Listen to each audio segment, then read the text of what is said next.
Bonsoir et bienvenue à notre rendez-vous sacré de chaque mardi et jeudi à partir des 18h30. Mesdames et messieurs, merci d'être reçus chez vous dans vos maisons sans permission. Les arrestations des opposants continuent. C'est le tour du président du MLP, Franck Diongo, après l'arrestation de Salomon Escadela, de Mike Moukebaye. Aujourd'hui, c'est le président du MLP qui était enlevé vers Willery. La question se pose en qu'est-ce qui traduisent ces genres d'actes. Mesdames et messieurs, le second sujet, c'est par rapport au retrait de Martin Fayoulou de la course électorale. Autrefois, c'était le PPRD qui avait interdit à ses militants de se faire enrôler. Aujourd'hui, ce Martin Fayoulou qui dit non aux élections biaisées. Sur ce plateau, nous aurons deux invités, mais du moins, Maître Djomukuna est déjà en route. Il a connu un peu de retard suite aux embouteillages habituels de Kinshasa.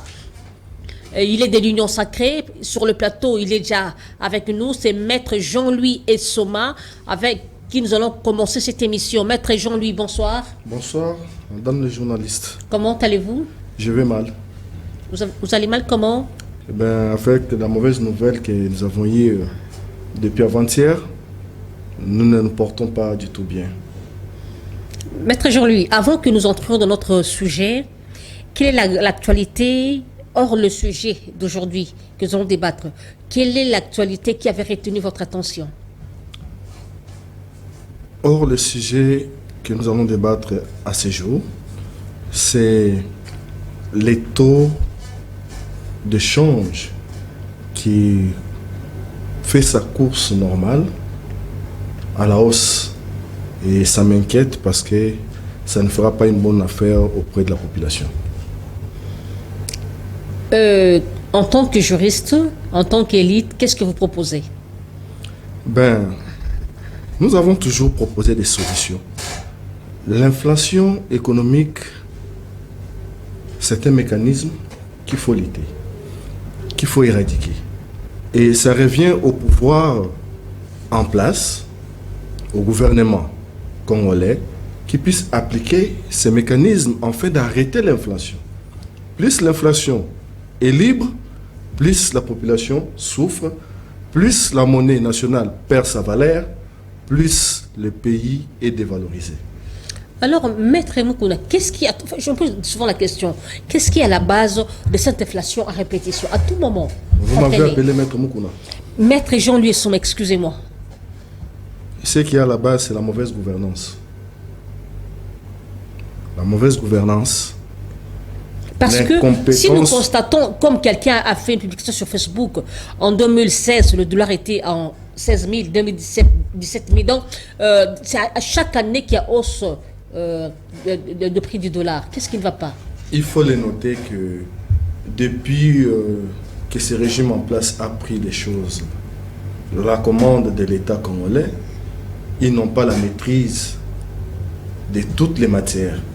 Voilà pourquoi cette manque de maîtrise amène l'incompétence à ce que les choses ne puissent pas tourner à la place qu'il faut. Et voilà, entrons dans le vif du sujet. Les arrestations continuent. Après Moïse Escadela, Mike Moukebaye, aujourd'hui c'est Franck Diongo. Vous aviez enlevé le monnière et maintenant vous remettez. Ça signifie quoi? Parce que les choses sérieuses commencent. Que traduisent ces actes? Madame, ces actes ignobles, quand vous parlez des arrestations, moi je vous porte correction pour vous dire qu'il s'agit des enlèvements. Ces enlèvements font reculer la démocratie. Ces enlèvements font à ce que nous puissions constater que la démocratie congolaise est en panne. Vous vous souviendrez de la manière à laquelle l'honorable Mike Moukebaye, député provincial, en cours de son mandat, a été pris alors qu'il est bénéficiaire des immunités parlementaires. Vous vous rappellerez aussi l'arrestation de l'honorable Jean-Marc Kabound, de laquelle manière il a été interpellé. Vous vous rappelez aussi l'arrestation de M. Salomon Escadela. Vous vous rappelez aussi les arrestations de M. Jacques Ndala, de M. Jimmy Kitenge et tant d'autres. Et aujourd'hui, l'enlèvement de l'honorable Franck Diongo. Madame, nous avons un sérieux problème dans ce pays. Le népotisme oligarchique instauré par le régime actuel est en train de s'installer en RDC, est en train de combattre les valeurs démocratiques que nous avions amenées au pouvoir. Voilà pourquoi ça ne marche pas. Les arrestations irrégulières des opposants cachent quelque chose. Et c'est quoi ce qu'elles cachent? C'est que le pouvoir majoritaire est en face d'une opposition minoritaire, mais il a peur de cette opposition. On est en train de museler les opposants. Et tous les opposants, surtout des candidats présidentiables, madame. Quand je parle de ça, vous êtes sans ignorer qu'on est en train... Il y a un procès judiciaire en gestation contre le Premier ministre Matata Pogno. Mais Franck Diongo n'est pas candidat présidentiable, non? Non, madame. L'opposant Franck Diongo est candidat présidentiable. Et voilà ce qui a coûté son enlèvement.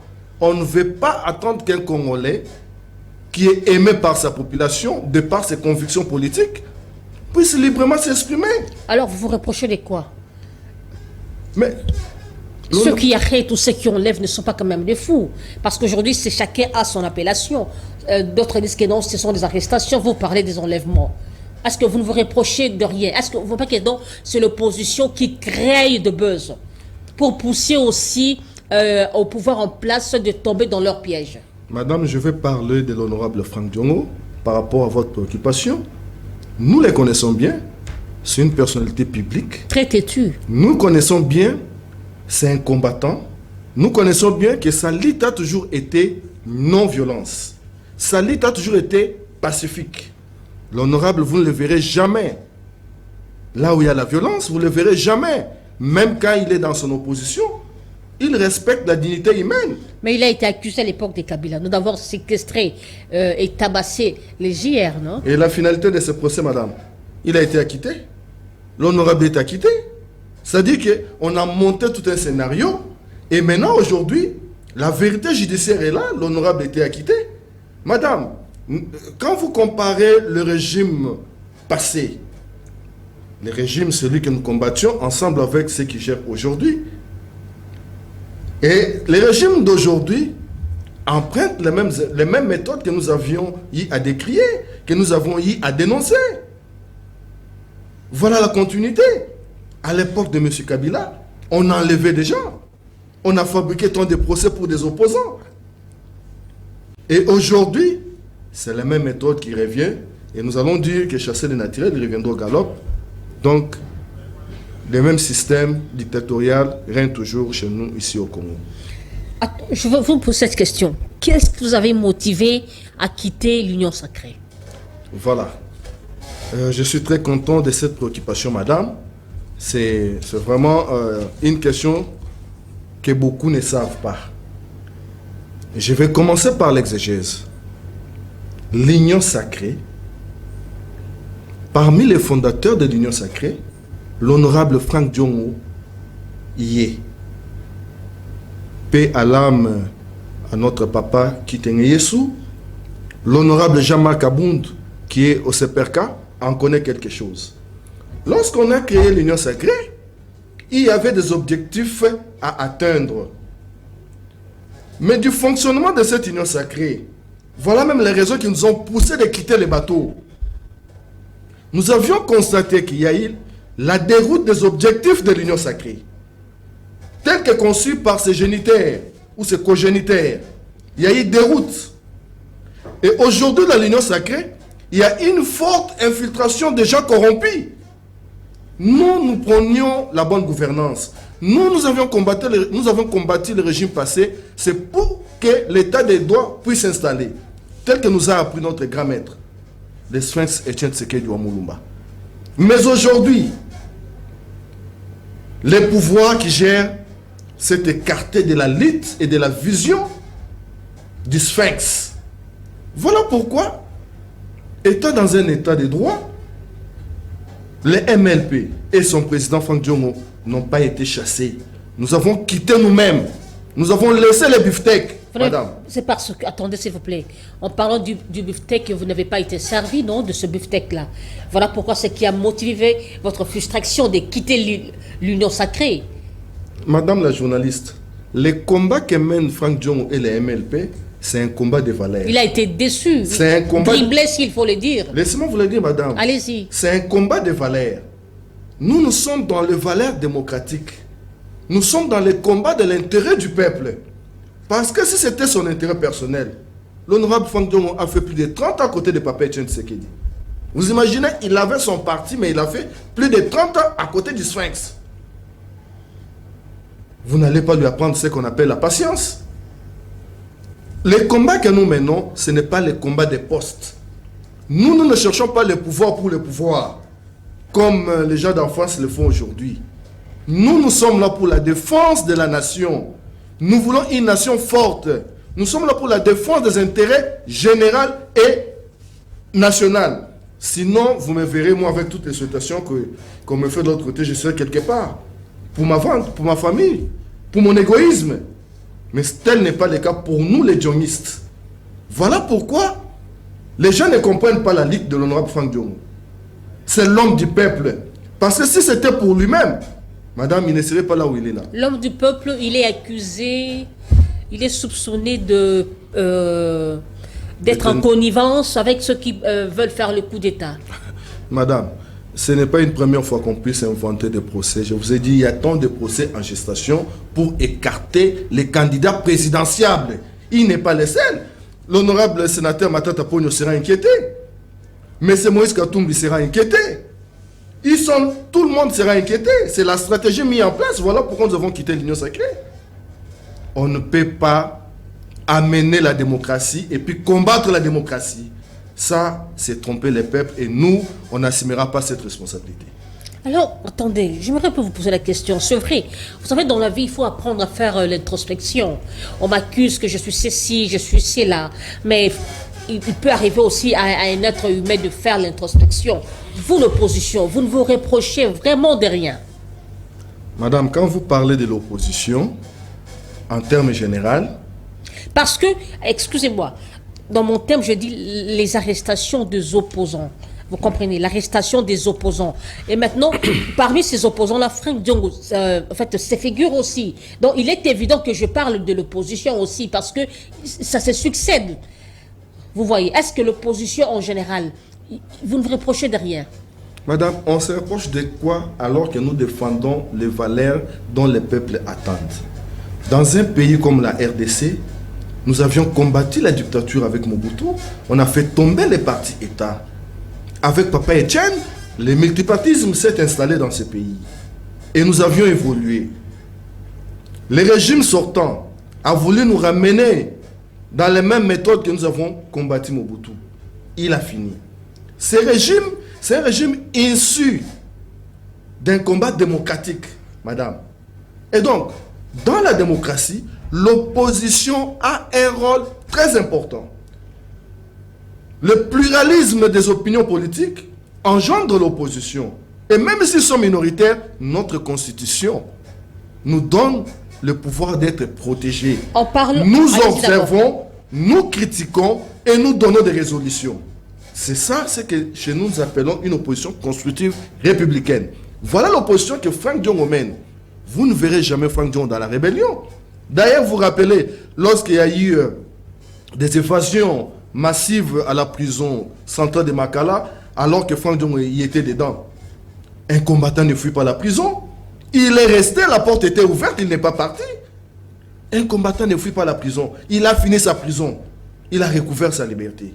Donc, nous faisons une opposition constructive républicaine. Il n'a pas été gracié par le chef de l'État? Ce n'est pas grâce à lui qu'il était dehors? Madame, vous m'amenez dans beaucoup de sujets, mais laissez-moi rafraîchir votre mémoire. Nous parlons de Franck Diongo présentement. Là. Oui, je parle de l'honorable Franck Diongo. Le cas de l'honorable Franck Diongo a été traité au dialogue de Semco. La décryptation politique. Mais ça n'a pas été respecté? Non.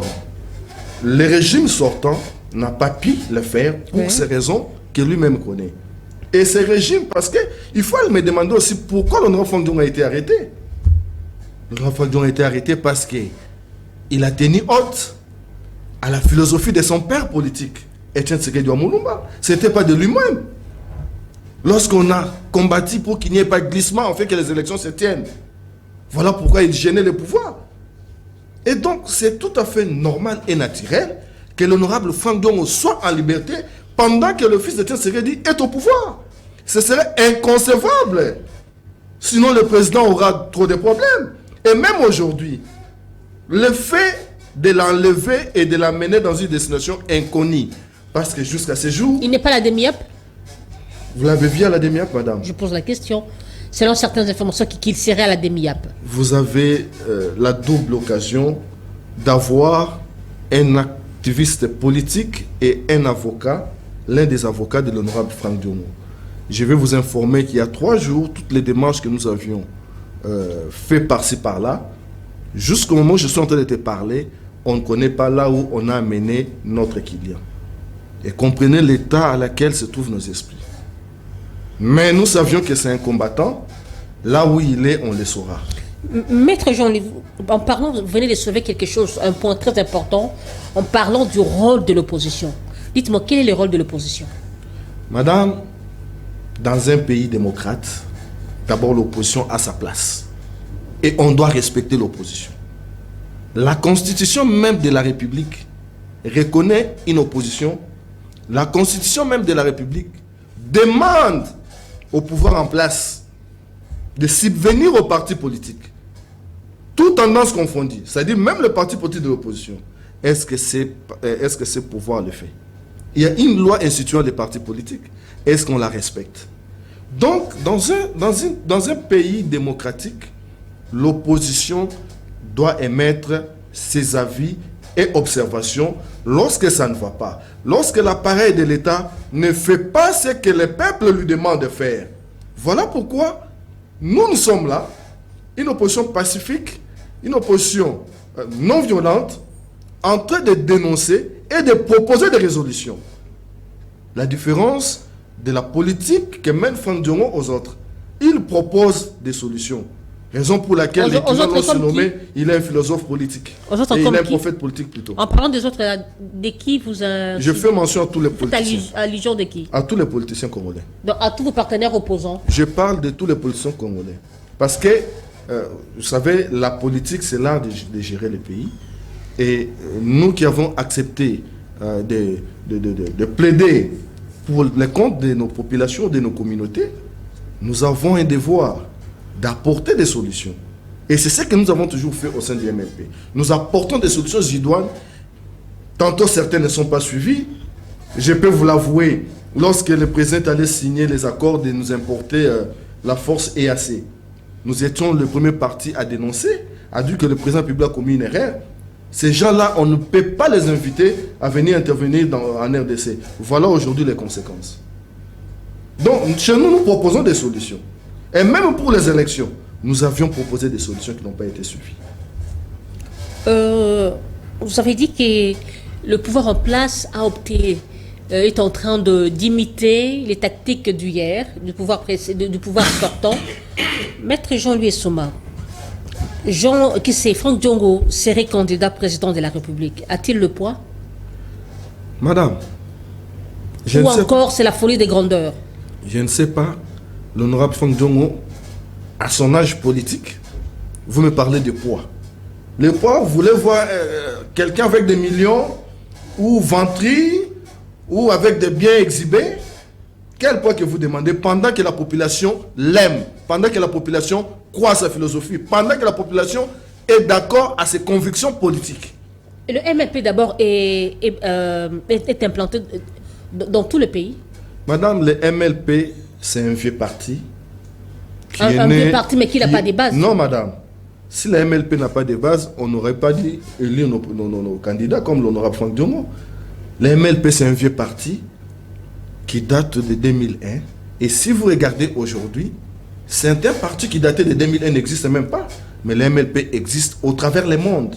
Même ce cas de l'arrestation de l'honorable Franck Diongo a choqué le monde, madame. Des grandes personnalités ont tweeté. Le WhatsApp a pililé. Le Facebook a parlé. Il ne faut pas prendre ça comme un cas de légère. Madame, il s'agit d'un candidat président aux élections futures que nous allons organiser. Et la loi doit le protéger. Nous voulons savoir, il est où? On l'a amené où, madame? Et jusque-là, quelles sont les démarches que vous aviez entreprises? Oui, comme avocat, les avocats savent lorsque leur client est interpellé de la manière d'enlèvement, nous sommes en train de passer dans tous les offices, dans toutes les instances judiciaires, qui nous répondent par la négation. Et jusqu'à présent, on n'a pas encore trouvé des traces de vie de l'honorable Franck Diongo. Et cela inquiète non seulement sa famille biologique, non seulement les militants du MLP, mais aussi la population congolaise, dont je fais partie.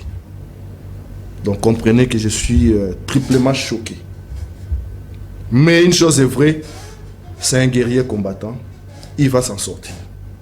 Nous voulons qu'on puisse les ramener chez lui vivant. On a trouvé l'arme dans sa Jeep.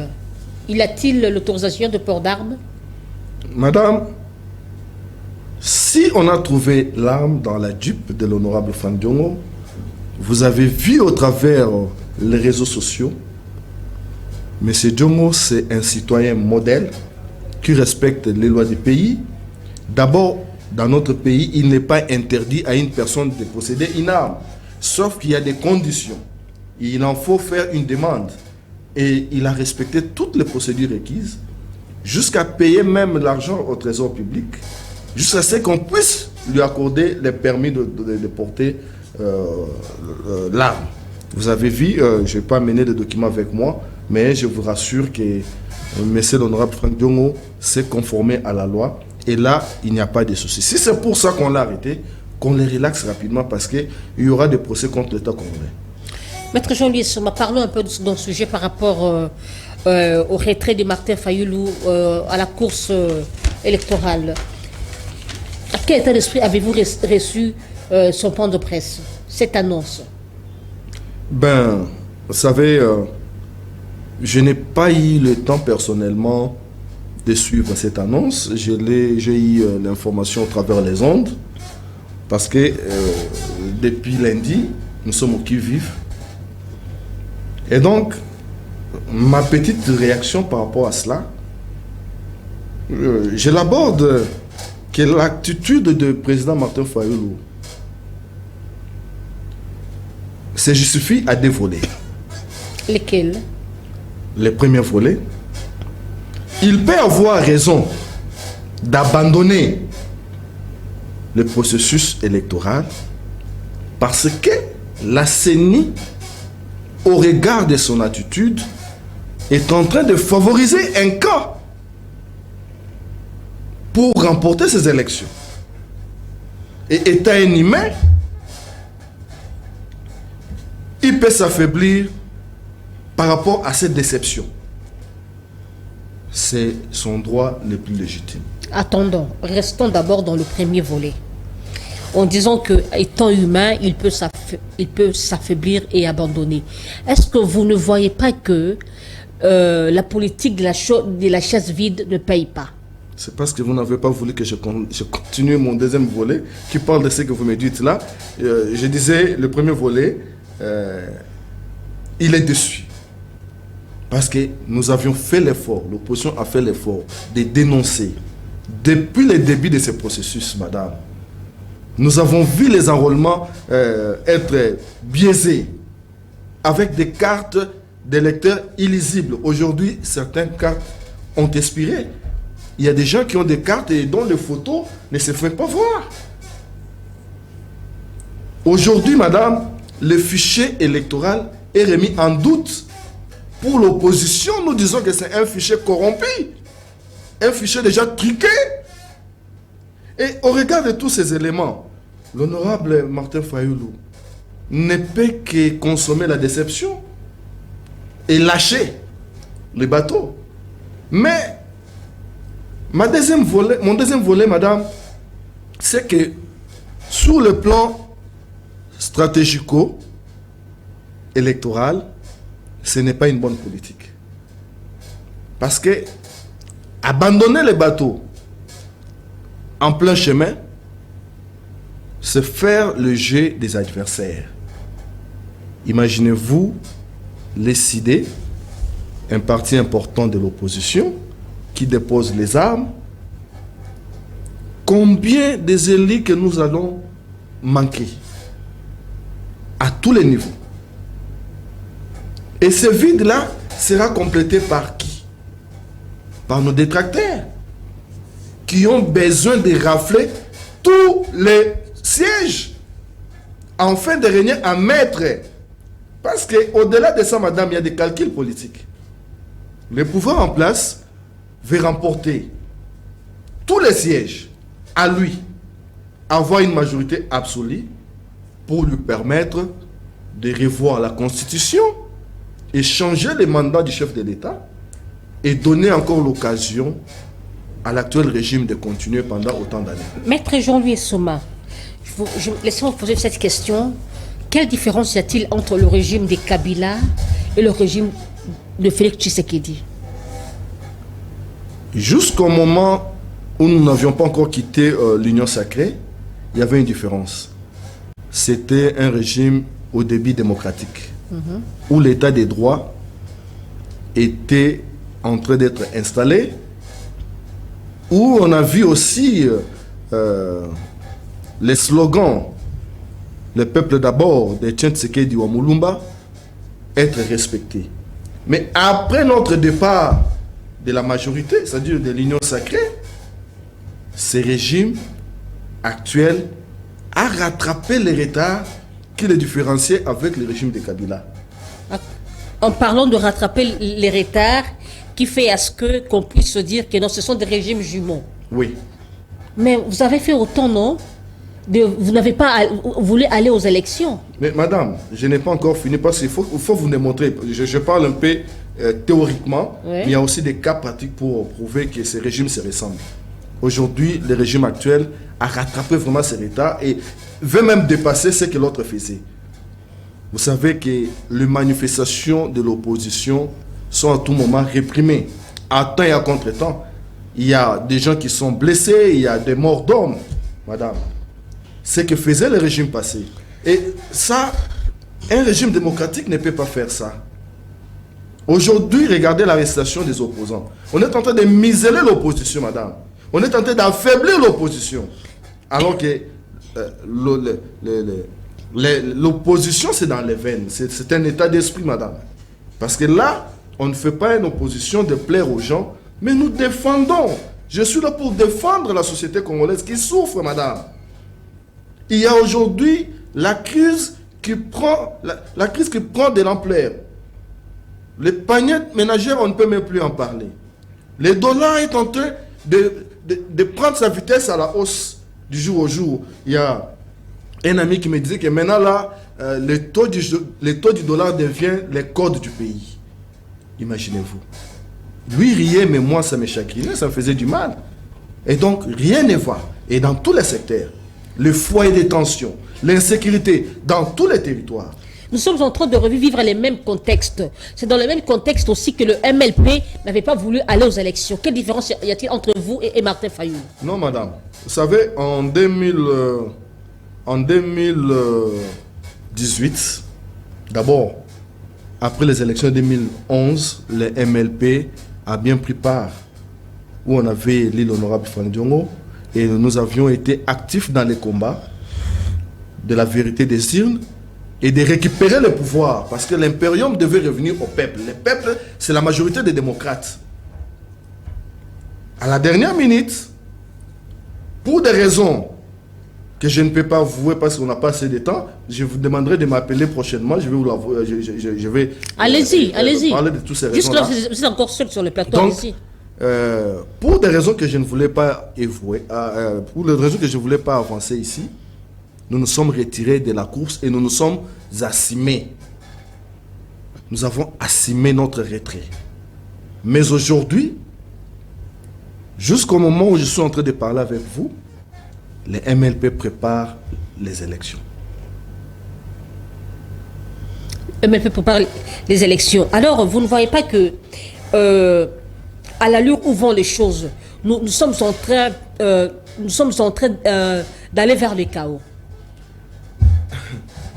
Parlant des chaos, madame, je dois vous l'avouer. Qui sera peut-être à la tête et de l'opposition et du pouvoir en place. Non, l'opposition ne gère pas, madame.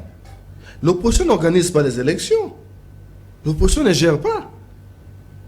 En 2018, la CENI de M. Corneille Nangaa a organisé les élections.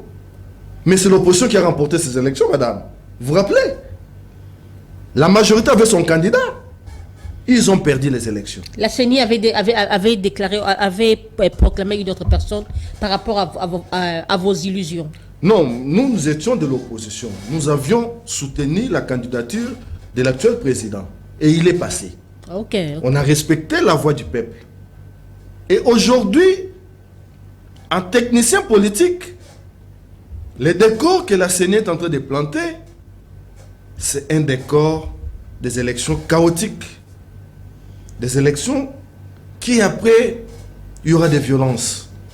Ce que nous dénonçons, nous demandons à la CENI actuelle, M. Kadima et sa suite, de nous organiser les élections apaisées, les élections transparentes, les élections justes, où la personne qui est réellement élue puisse être proclamée par la CENI.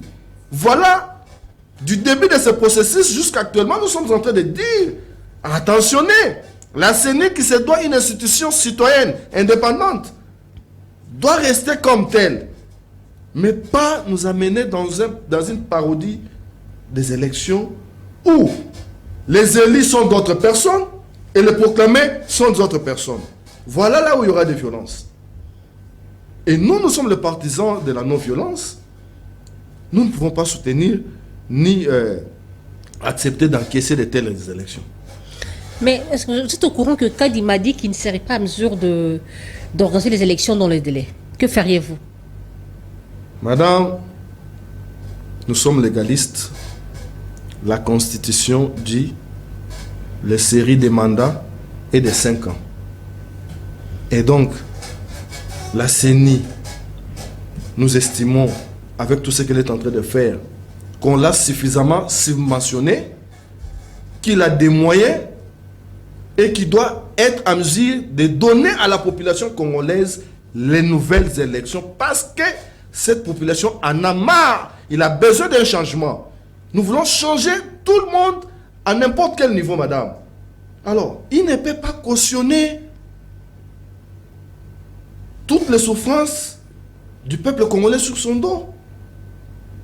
Dès lors qu'il avait accepté le bâton de commander la CENI, il doit être à mesure de nous produire, de nous donner les élections dans les délais constitutionnels, madame. Ne m'amenez pas dans les cas où. Au cas où. Je n'ai pas besoin de cas où, madame. Les élections doivent se produire d'ici le 20 décembre de cette année.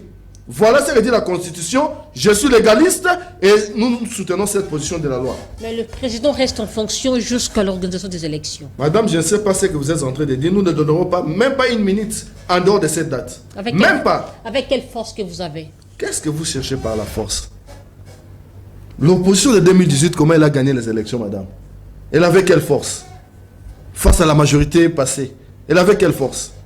Madame, la politique est un monde aléatoire, compétitif et magique. C'est un monde où les esprits, vous ne savez pas ce qui va se passer après le 20. Une opposition ne chantez pas qui n'est pas commune.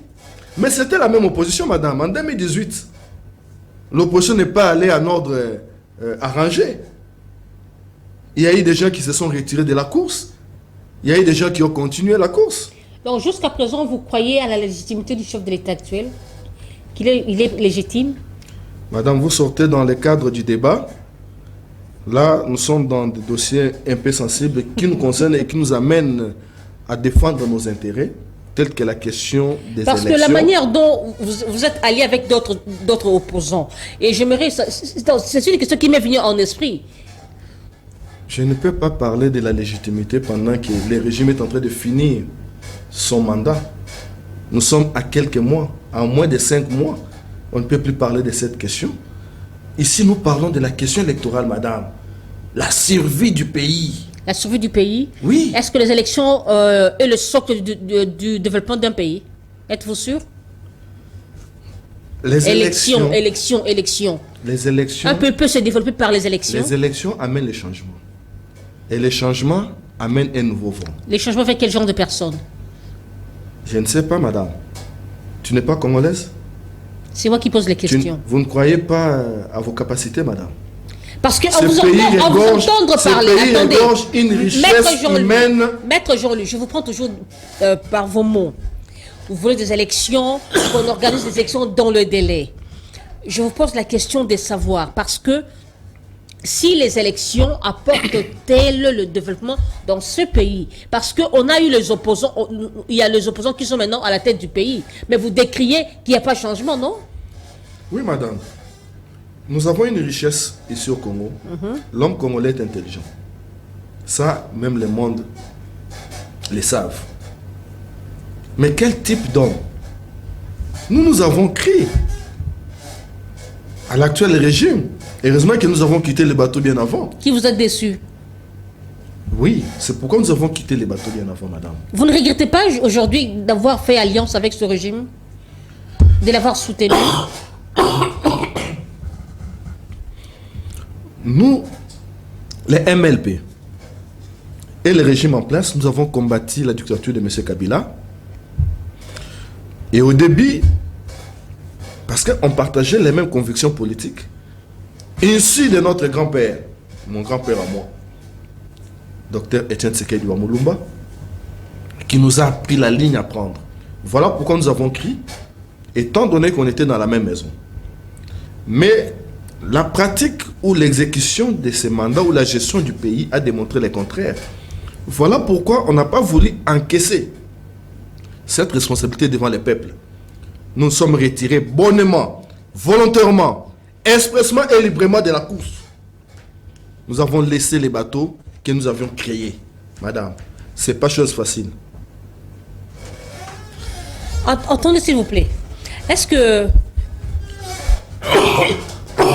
vous allez devoir excuser notre invité? Vous comprenez, nous sommes pendant la saison sèche, il y a toujours eu des aléas, et toutes nos excuses.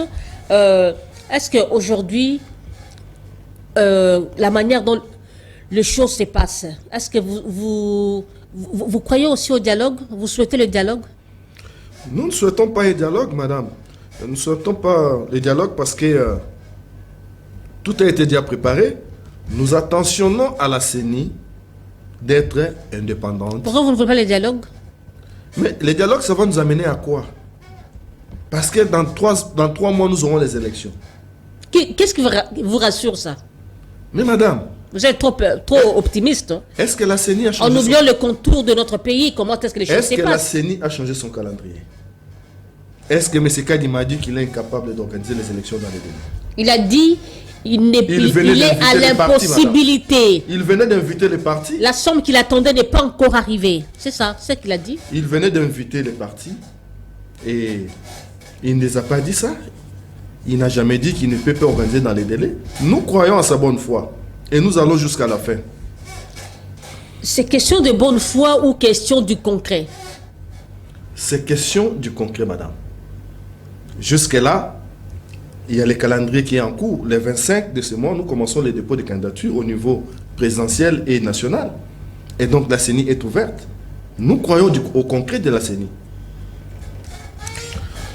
Mesdames et messieurs, nous vous signalons que le second invité n'est pas encore arrivé. Nous continuons avec Maître Jean-Louis. Et cela nous pousse que l'émission soit à bâton rompu. Il y aura certains sujets que nous allons encore parler. Maître Jean-Louis, Matata Ponyo est encore victime du refus de reprendre ses immunités. Quelle analyse faites-vous? Oui, l'état des droits est bafoué, madame. L'état des droits que nous avons crié au combat de Papa Etienne Tshisekedi Mulumba est en train d'être muselé. Et là, je suis inquiet. Je ne sais pas, aujourd'hui, demain, quel est le pays que nous allons léguer à nos enfants, au travers les réactions des gens qui devaient censés protéger la loi, exécuter la loi. Ils font le contraire. C'est feuilleton Matata Ponyo. La Cour constitutionnelle, la plus haute instance de la justice de notre pays, en a déjà donné son avis.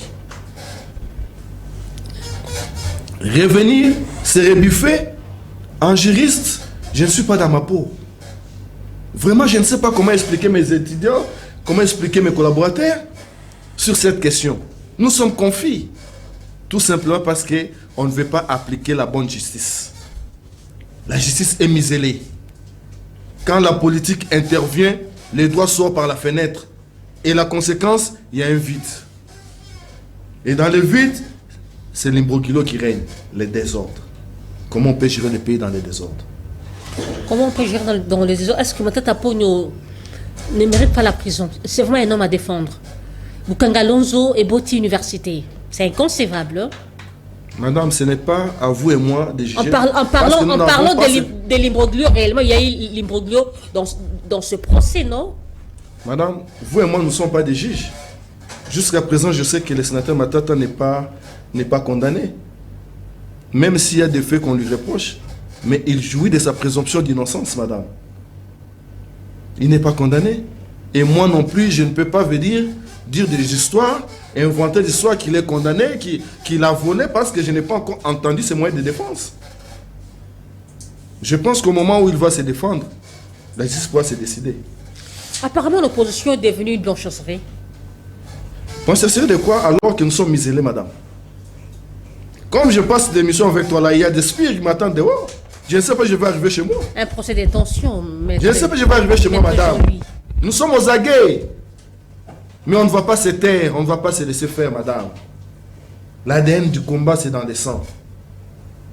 Nous avons hérité des papiers, tiennent des valeurs que nous défendrons parce que ce sont des valeurs justes. Et la population savent que ce que nous disons, c'est la vérité. L'état des droits est détourné. Il n'y a plus la diversité politique. Il faut accepter un cas, le cas de la cupidité, et là vous allez vivre. Et voilà, mesdames et messieurs, je vous annonce que le second invité de l'Union Sacrée est arrivé. Il y a Maître Jomo Kuna qui est déjà sur ce plateau, donc nous allons le recevoir. Il fait déjà son entrée. Il a eu le retard, comme je vous ai annoncé, suite aux embouteillages. Franchement, que la ville puisse nous aider à régulariser cette situation, je vous dis. Il y a des embouteillages très monstres qui dérangent le programme de uns et des autres. Maître Jomo Kuna, bonsoir. Bonsoir, madame. Je ne croyais plus que vous serez parmi nous. Hein.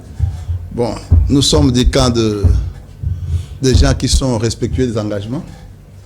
Quand j'ai reçu votre appel ce matin, je me suis dit, bon, je n'ai pas un autre discours en dehors de vous donner l'occasion de me recevoir. Et voilà, entre autres, votre co-débatteur a eu le temps de réagir. Maître Jomo Kuna, les arrestations se répètent, continuent. Mike Mukebai, Salamos Kadela, aujourd'hui c'est le président Franck Diongo. Qu'est-ce qui se passe? Pourquoi cette agitation dans le camp du pouvoir en place? Merci madame, merci aux téléspectateurs et aussi merci à mon co-débatteur qui est trouvé sur place. Maître Jean-Louis Souma. On se connaît en tant que professionnel, en tant qu'avocat. Nous allons devoir échanger de manière constructive pour aider nos compatriotes. Allez-y. Je suis très écœuré, très malheureux même quand j'apprends que on est en train de forcer à mettre les dos, à mettre les arrestations au dos du tenant du pouvoir. Alors que les pouvoirs en sont censés à des institutions dedans. Il y a ceux qui sont appelés à nous juger, il y a ceux qui sont appelés à nous garantir la sécurité, il y a ceux qui sont appelés aussi à dire, à légiférer. Chaque domaine, chaque institution a son travail. Maintenant, quand vous dites trop d'arrestations, donc vous voulez dire que les opposants ne les arrêtent pas? Non, il faut qu'on parle la vérité. Est-ce que les opposants ne les arrêtent pas? Pourquoi vous devez dire seulement quand on les arrête trop d'agitation par rapport aux opposants? On ne les arrête pas. Et pourquoi vous, hier à l'opposition, toutes les arrestations qu'on avait constatées étaient à la tête de Joseph Kabila? Mais nous, à l'opposition, on ne nous a pas arrêtés pour avoir. Cependant qu'il y avait les institutions qui existaient, non? Attendez. Allez-y. Nous, à l'opposition, on ne nous a pas arrêtés pour avoir monté de coups contre la République. N'est-ce pas? Des infractions de nature à porter atteinte à la sûreté de l'État. Chez nous, à l'opposition, nous, on ne l'a pas fait. Vous avez des preuves de ce que vous dites là? Qui est-ce Mais, qui... mais moi, je ne peux pas avoir de preuves. Je vous réponds que nous, à l'opposition, lorsqu'on nous arrêtait, c'était pour des droits communs. Des infractions de droits communs. Mais pas de nature à empiéter la souveraineté, à monter, à porter atteinte à la souveraineté de l'État. Non. Là, vous insinuez, là, vous parlez de qui précisément? Écoutez, parlons même s'ils n'ont pas l'information, à ce qui concerne les faits et causes pour lesquels Salomon est poursuivi, de manière générale. Mais nous savons au moins que Salomon avait porté une arme. Ça, c'est l'information qu'on nous a donnée. Mais nous sommes dans une république, non? C'est à Salomon de démontrer, de prouver que non, j'avais le droit de porter une arme. Et quel est notre problème maintenant?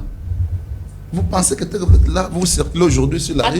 Attendez. Est-ce que le port d'armes est synonyme de l'atteinte à la sûreté de l'État? Parce que c'est presque tout le monde de l'Union sacrée qui ne fait que câbler sur la photo qu'on avait vue. Et rien ne montre que cette photo-là du dos de la personne, que c'était Salomon Escadé-là.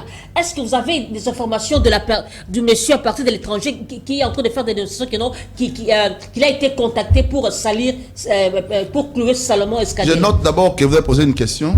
Est-ce que le port d'armes est synonyme à l'atteinte à la sûreté de l'État? Mais quand vous portez l'arme sans autorisation, c'est pour en faire quoi?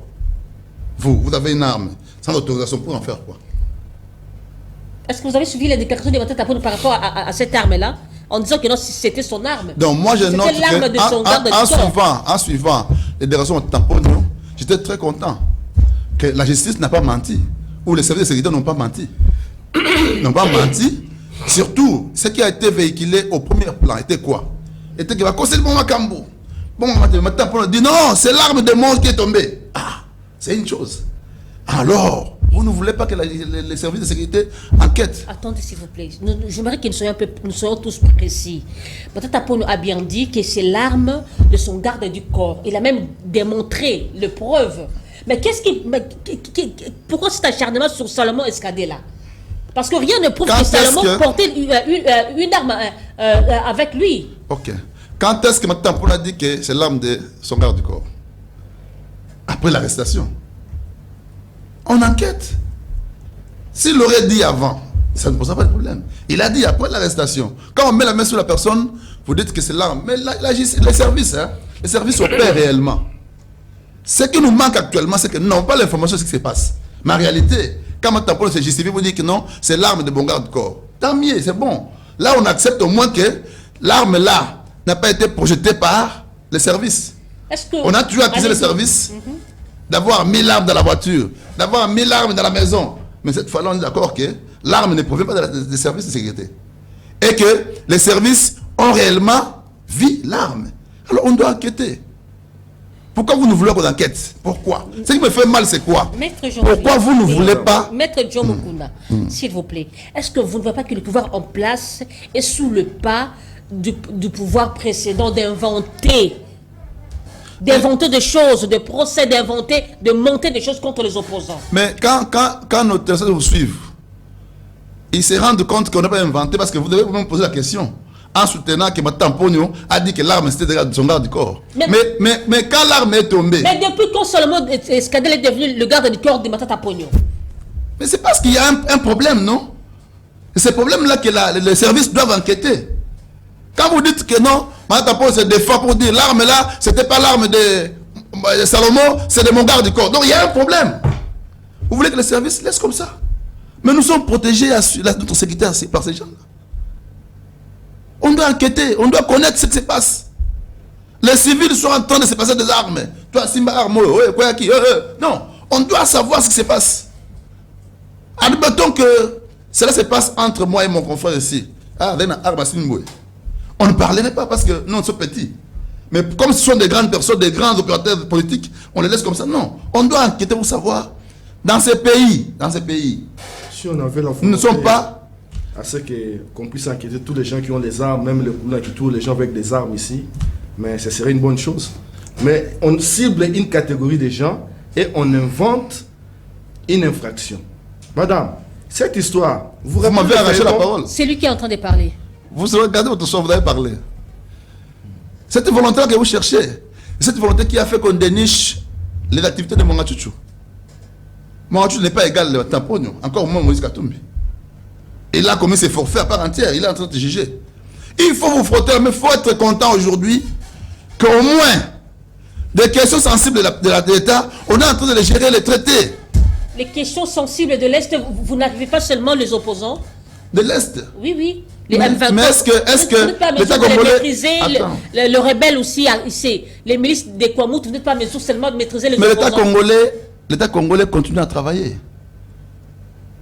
Si vous voulez qu'on laisse l'Est, ou bien qu'on s'occupe de l'Est, on laisse maintenant pour cycler avec les arbres. Vous n'êtes pas en perte de vitesse, vous non. Sacré. L'État congolais a rénové ses services de sécurité, qui sont devenus très regardants. Ne vous hasardez pas. Ils sont devenus très regardants. Sur les opposants. Pas parce que l'opposition, c'est tout le monde. D'ailleurs, je vous informe que même vous les journalistes, si vous tombez sous les filets, on vous met la main. On doit protéger l'État. Aujourd'hui, notre pays est infiltré jusqu'à la moelle épinière. Attendez, quelle est l'origine? Jusqu'à la moelle épinière. Quelle est l'origine de cette peur? Apparemment, vous avez non, peur. La peur. Opposition, cette peur-là que nous avons justifiée par les soucis de protéger le peuple congolais. C'est fini.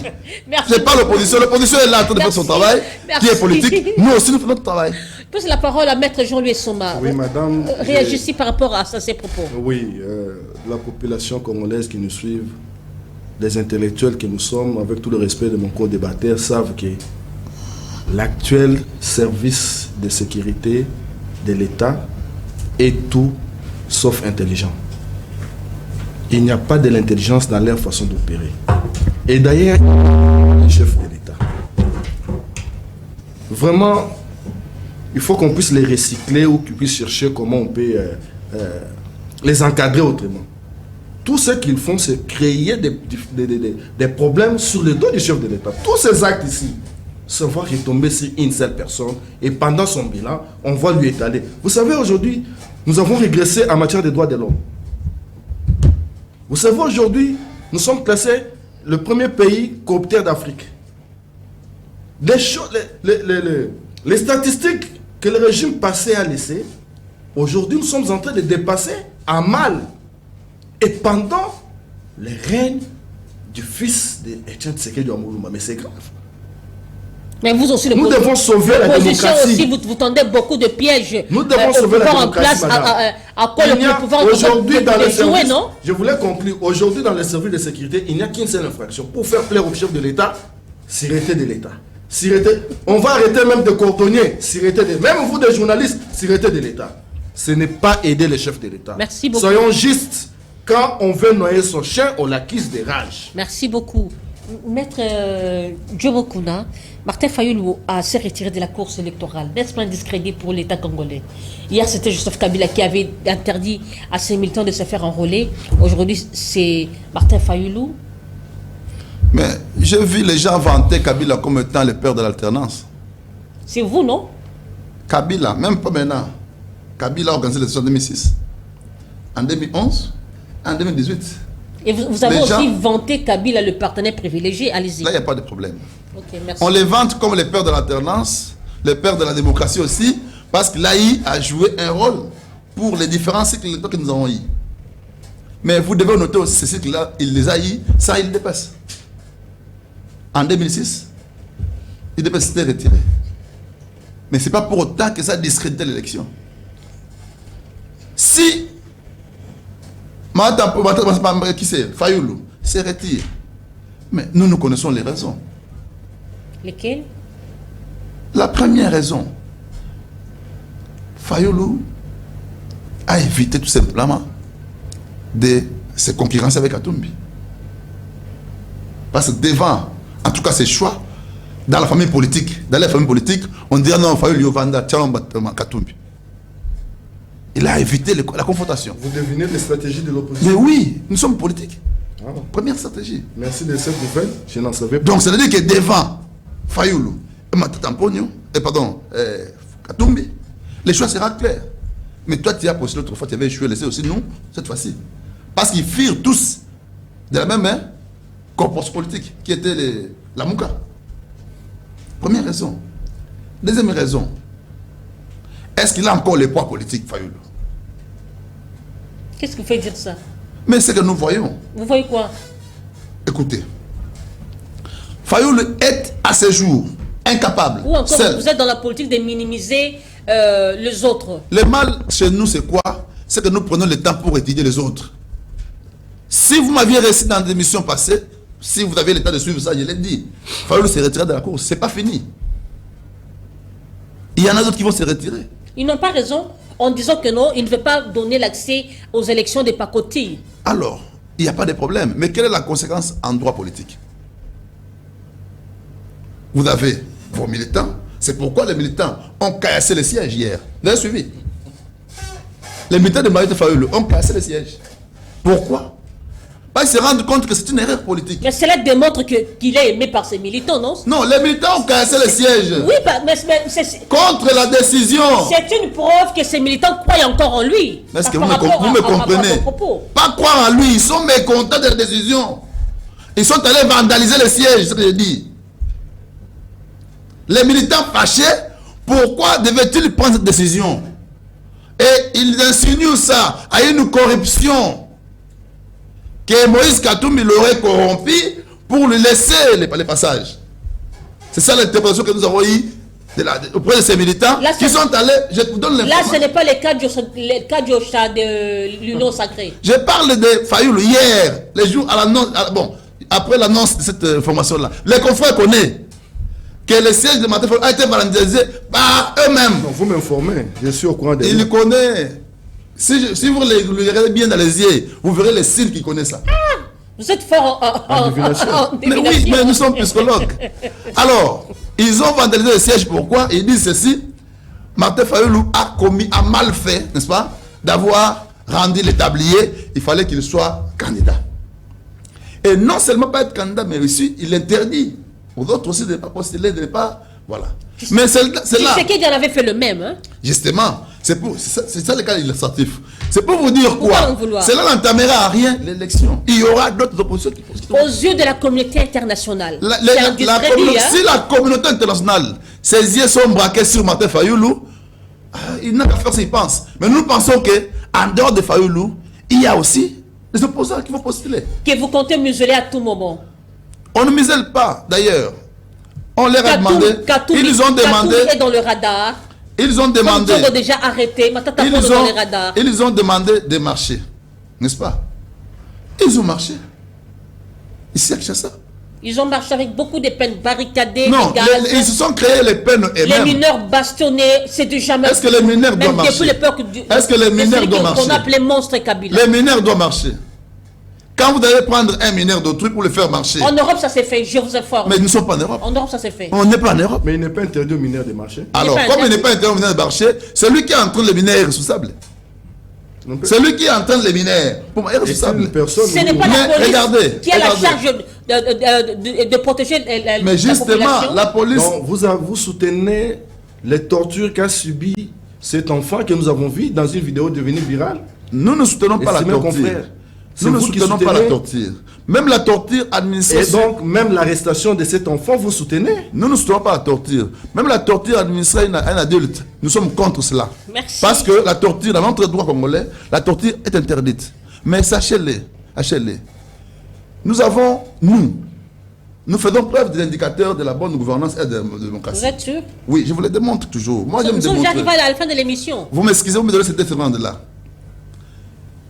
Ils ont la liberté d'expression. Il n'y a pas la démocratie chez nous. Ils ont la liberté d'expression. Quand ils ont demandé de marcher, ils ont marché. Mais le bas blesse, c'est où? C'est quand on vous dit, respectez l'itinéraire, vous allez empiéter les autres. C'est ça la conséquence. Mais est-ce que c'est là? L'itinéraire en acceptant 3 marches à la fois. Parce qui était tué? Dans cette marche, il n'y a pas eu de mort. Merci beaucoup. Aucun. Il y a eu des morts. Confrère, regardez la caméra. Regardez la caméra, dites qu'il y a eu des morts, parce que vous allez le démontrer. Confrère, est-ce qu'il y a eu des morts? J'ai déjà dit. Merci beaucoup. Mesdames et messieurs, nous sommes arrivés à la fin de cette émission.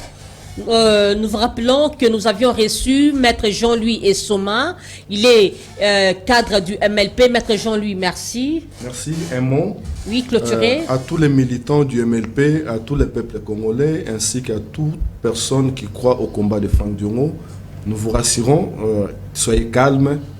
Nous aurons de ces nouvelles Ne passez pas au casse, ne faites aucune violence, soyez pacifiques, résistons dans la passivité, nous allons gagner notre lutte, c'est la lutte libère. Merci Très, beaucoup. très bien. Je Maître- peux aussi le compléter par un mot. Oui, complétez. Merci pour ce clôturer. discours, c'est un beau discours. Vous appelez le peuple à la paix, mais il faut aussi leur dire, pour ne pas spéculer, ce qu'a fait le président Diongo. Parce qu'ils ne sont pas informés. Il faut les informer. Revenons dans un autre chapitre, on en Merci. aura un débat Merci. croisé. Merci. Et voilà. Maître Djomokuna, merci. Merci, madame. Mesdames et messieurs, c'est la fin de cette émission. Nous vous rappelons que nous avions eu 2 invités sur ce plateau. Il est vrai que Maître Joe est arrivé un peu en retard. C'est juste une partie remise. Merci pour votre attention soutenue. Que Dieu bénisse la République démocratique du Congo. Que Dieu protège nos FARDC et que Dieu garde son peuple. Au revoir, Inch'Allah.